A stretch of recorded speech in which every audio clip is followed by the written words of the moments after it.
Alright guys, today I'm sitting in front of the computer because I have a little present for you guys. And if you're a bit of a spreadsheet nerd, then I think you're gonna like it. Or at least, I hope you like it because I've put a little bit of time and effort into making it. It's a spreadsheet that helps you track your wealth by looking at 4 key factors. That is your income, your expenses, your assets, and your liabilities. So it's basically like a budgeting spreadsheet that takes it a little bit further by looking at your net asset position. And this is very important because your net asset position is your true measure of wealth. Now, in order to improve your financial position, you first of all have to control your budget because you have to make sure that you're spending less than you're earning. This frees up future cash flow which can be used to improve your net asset position, and eventually you want to be in a position where you have enough net assets to produce passive income, which is one day going to replace your earned income. And hopefully this spreadsheet is going to help you do this. Now, this is my first version of the spreadsheet, and sometimes we don't always get things right on the first try. I mean, just ask my parents, they tried 3 times before they got the perfect child.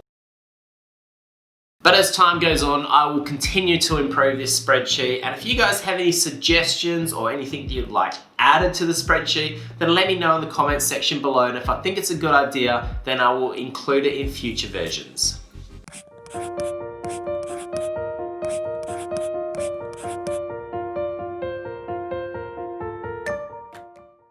Hello guys, Brad here from The Guided Investor. Welcome back to the channel, and today I am giving you a little gift. It's a wealth tracker spreadsheet that I've developed in the hopes to help you take control of your finances. So without any further ado, let's jump in. So when you first open the spreadsheet, you're going to be greeted with the budget tab, and this is where you're going to want to input all of your income and your expenses. Now you'll notice in this case, I have actually filled in a lot of information here. And this is just an example to show you all how it works. No, this is not my actual figures. So the budget is broken down into months. And the idea is you put in your planned expenditure and your actual expenditure. And the same with your income. You put in your planned income and your actual income. The idea behind this is that there is a big difference between making a budget and sticking to a budget. Now, only those people who are serious and intentional about improving their wealth are gonna actually stick to the budget. So the plan column lets you input what you expect to earn and what you expect to spend. Now, this is forward looking. And then the actual column lets you input what you actually earn and what you actually spend. And this is backward looking. By doing this, you're setting yourself targets and then looking back each month to see if you achieve those targets. This helps massively from an accountability perspective. So you'll notice in the spreadsheet, there's these little blue ticks and these little red crosses. And what that means is that if you spend less than what you anticipated to spend on an item, then you're gonna get a tick. You've done really well. But if you spend more than what you've anticipated you're gonna spend, then you're gonna get a little red cross. And this is just a visual representation to help outline areas where you're doing good and areas which you need to work on. And as you can see, the list of expense items is very comprehensive. I've tried to include everything that I can think of. But under each subheading, for instance, entertainment and eat out, I've included 2 of these other categories. And the idea behind this is that you can put in whatever you want to put in there. All the expenses which are unique to you, you can just basically edit it, put in whatever you want, and that way you can track your expenses that don't fit into the categories that are already there. When it comes to inputting your planned expenditure, I suggest you do this for at least 3 months in advance. And the idea behind that is that 3 months is going to give you enough time to track your expenditure and compare it to your planned expenditure to see if they are relatively close to each other. Now, if there's certain items that you're constantly spending more on, then you might want to go back, or in the future months, increase your planned expenditure in those categories a little bit. And at the end of the year, everything is going to be tallied up into these annual columns. So you can see up here your total annual income, your total annual expenses, and down the bottom, every month and every year, we have your net cash flow. Now, your net cash flow is very important because your net cash flow is your income minus your expenses.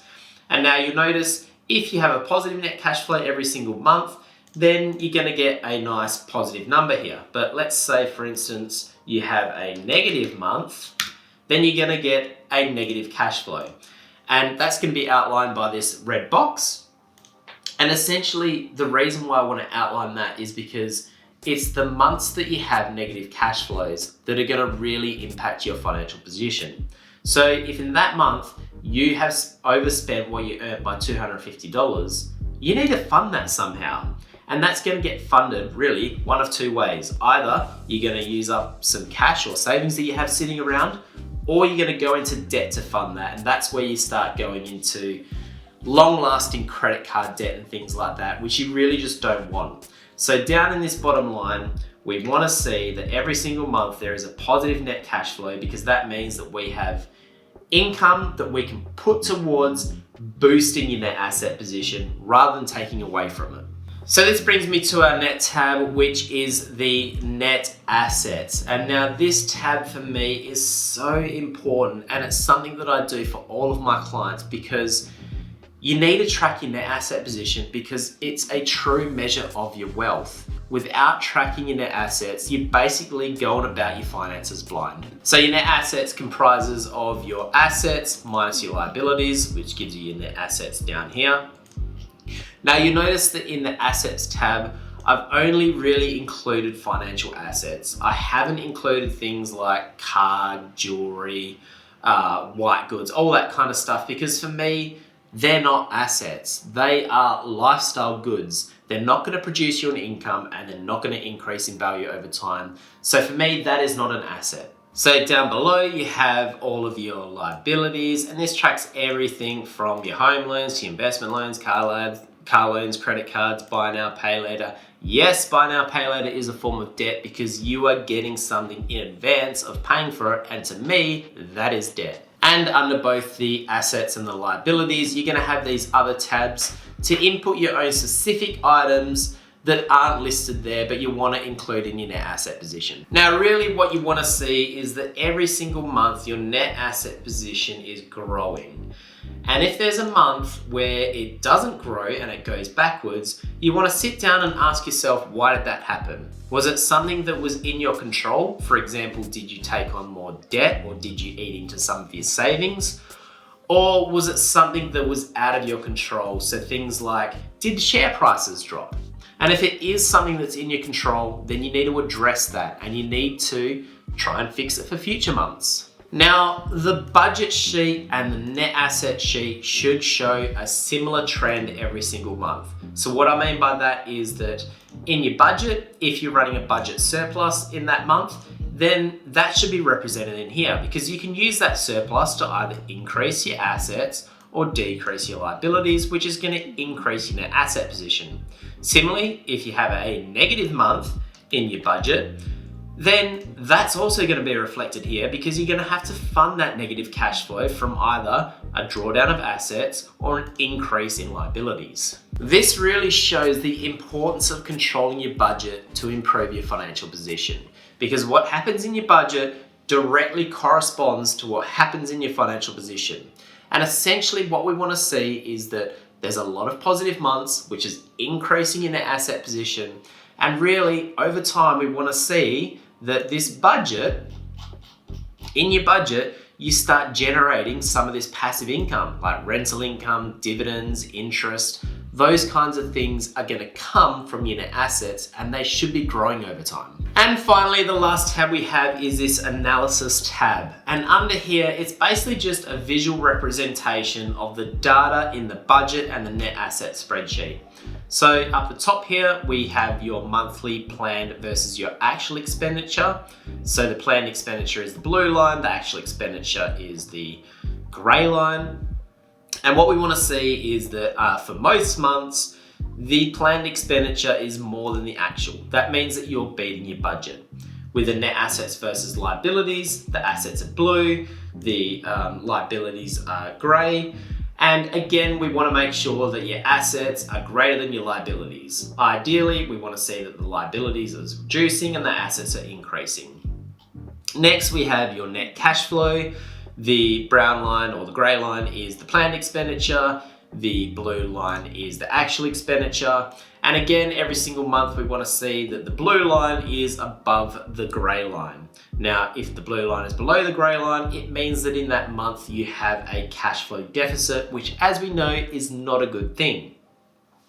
Next, we have your net assets, and this basically just shows that the trajectory of your assets minus your liabilities over time. And again, we want to see that on an upward trend every single month.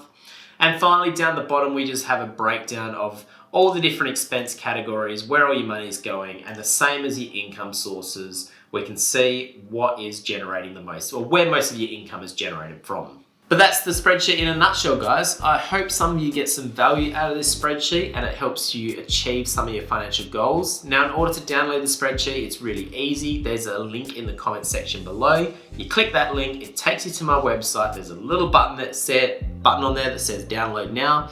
You hit that one and the spreadsheet will download automatically. Now, you don't need to sign up for anything. You don't need to pay anything. Like I said, it is completely free. And it's something that I wanted to build to give to you guys. But that's it for me today, guys. I hope you like this video and I hope you like the spreadsheet. And if you do decide to download it, give this video a thumbs up. That would be appreciated. But until then, I will see you guys in the next video.